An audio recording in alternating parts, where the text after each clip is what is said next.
Hello,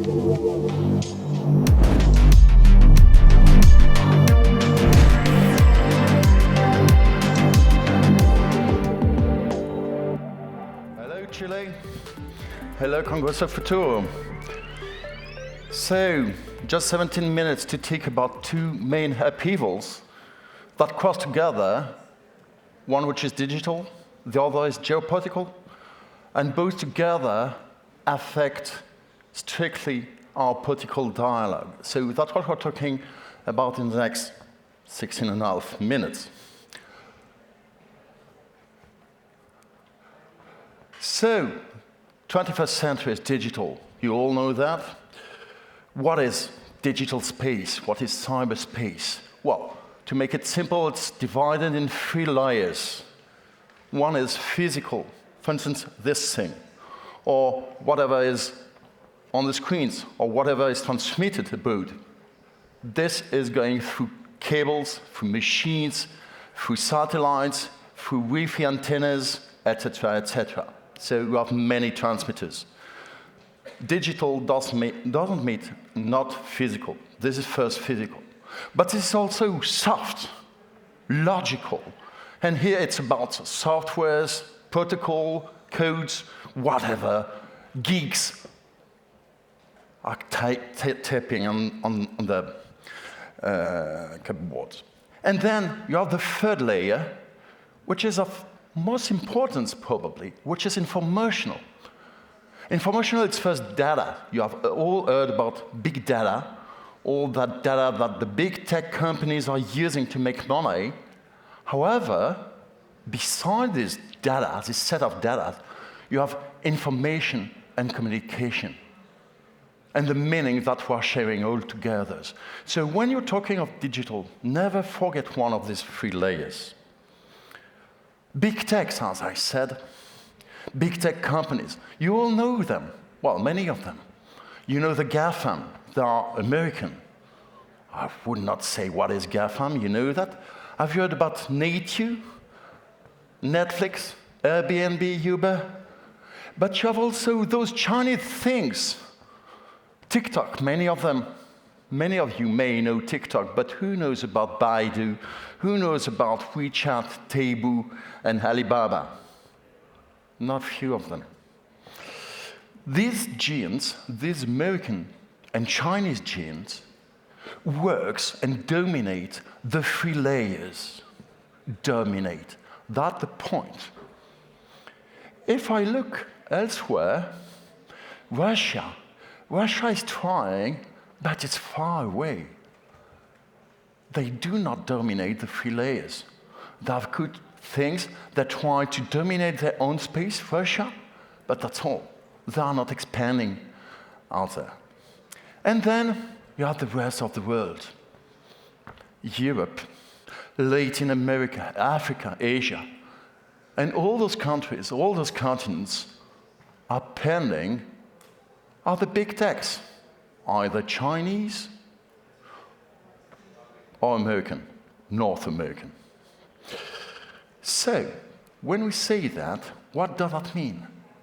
That means that we have to look at the ideology that is behind those big techs. Ideology, yes, it's everywhere. You don't notice it. You do not notice it, but this is where.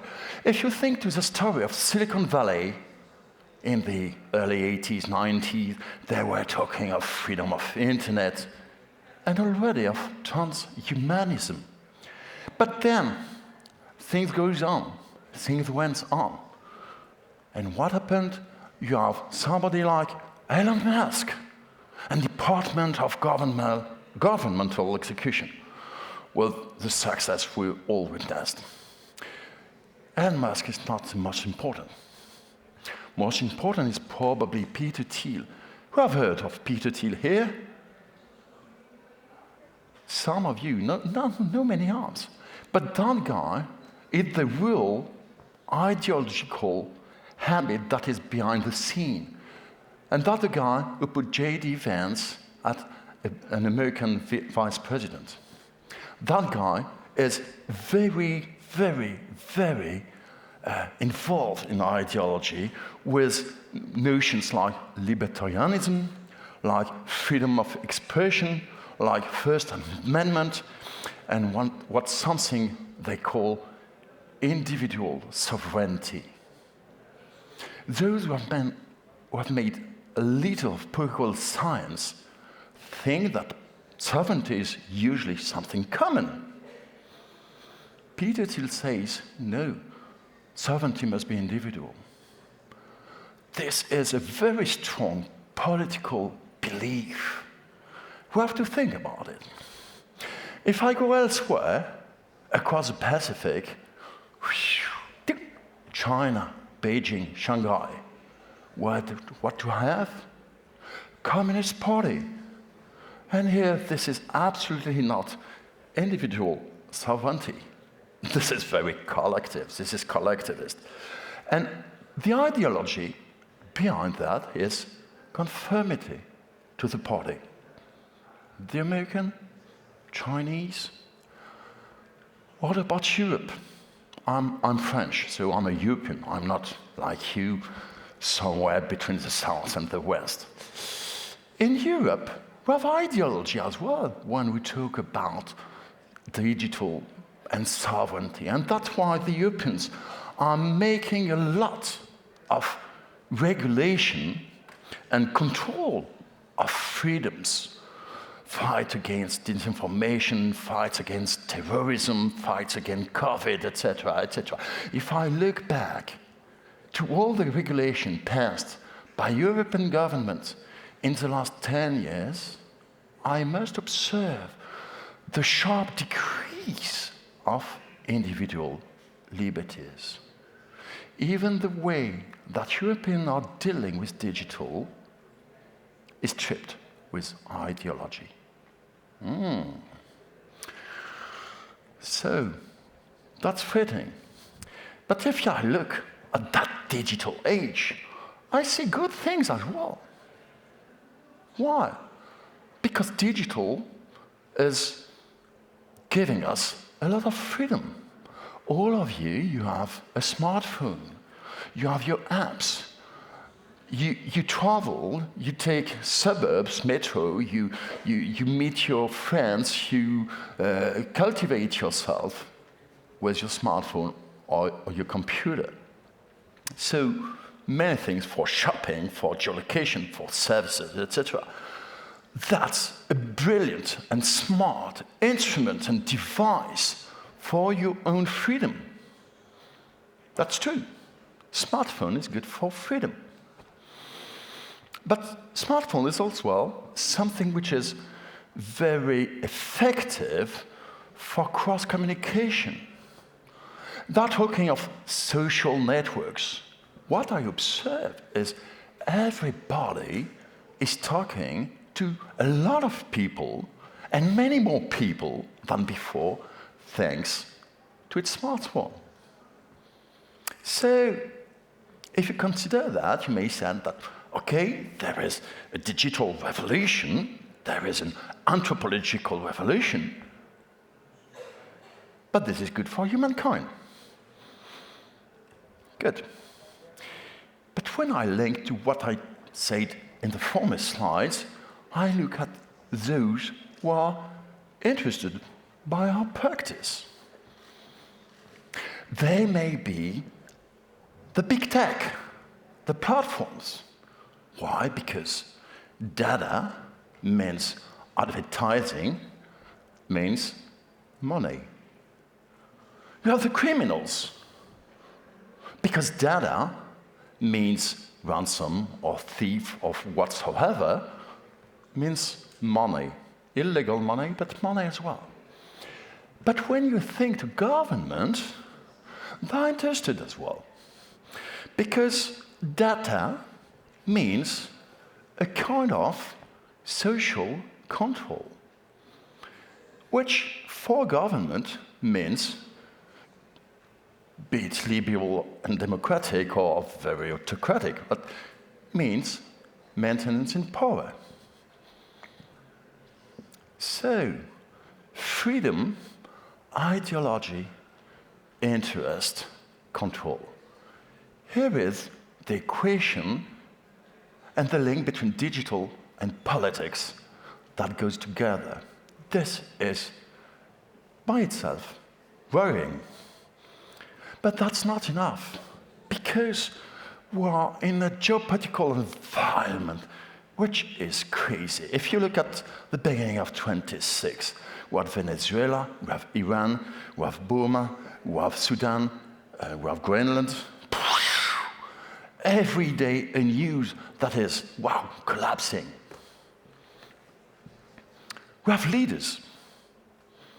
And new leaders, if you look back to the past 10 years, they are, how to say that, punchy?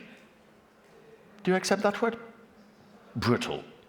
Xi Jinping, Putin, Trump, obviously, you think of them. But think to Erdogan, Netanyahu, Kagame, leader of Uganda, who is developing a way of conquest in eastern RDC, Democratic Republic of Congo. Those guys are our new masters. They do not hesitate. They do not obey rules. The new rule is violence. We observe the return of major wars. If after the 90s, the number of wars declined, in the past 5 years, it rose again very sharply. You have 9 to 10 major wars that are occurring today. You have something that is called global south. In Europe, we don't like that. However, that's a reality. You have something which is the global south, which is gaining autonomy from the vanishing Western order. And the West, well, the West is collapsing. The West is dividing. The West is drifting. Now you have two West, one in the US, one in Europe, and now they do not much together. So, if I consider digital geopolitics, what does that mean? That means that if I look to our traditional democracy, it's not working well. I don't know in Chile, but I can tell you that in Europe, wherever you look at, democracy is hardly convincing. Why? Because intermediary bodies that played a role for democracy, they play a very less important role. Be they media, be they political parties, be they unions, schools, universities, churches, etc. All those bodies have a very less important role. But at the same time, you have a growing mistrust of politicians who are seen as ineffective.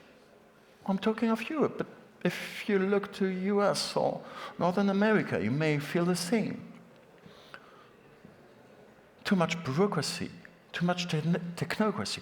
And then you have elections that are providing people out of the system. They may be as effective as the others.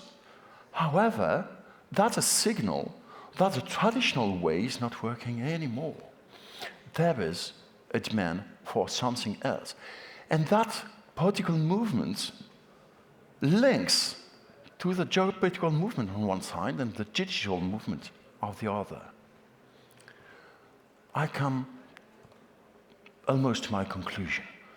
We have finally, eventually, 3 challenges to rebuild, re-strengthen our democracies.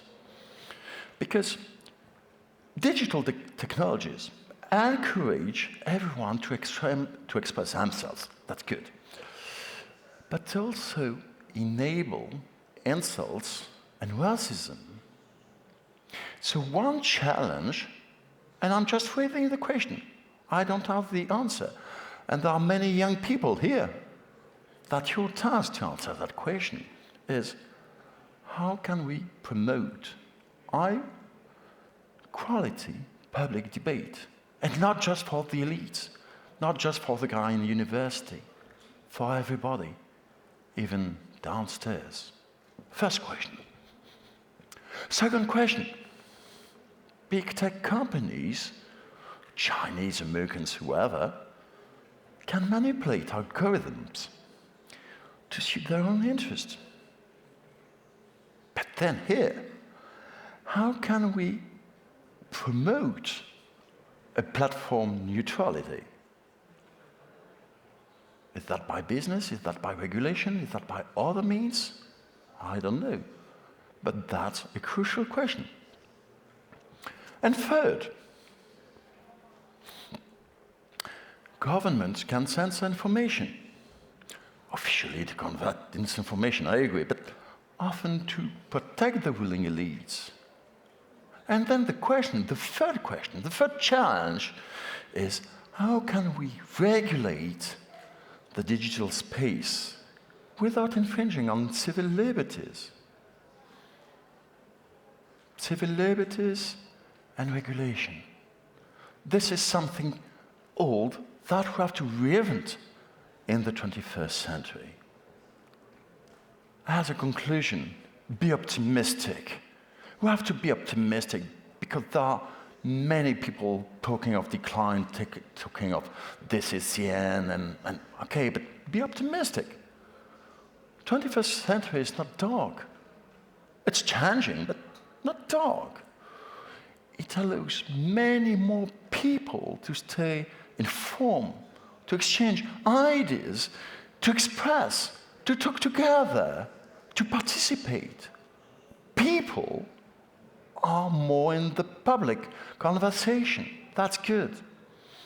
However, the traditional channels of democracy that remained 2 centuries to establish, those devices are outdated because of geopolitical and digital evolution. And then we have to adapt. And that's the final command. We must invent new ways of allowing popular sovereignty, and I still believe in popular sovereignty, to express itself through technology and without certain parties to gain an abusing monopoly.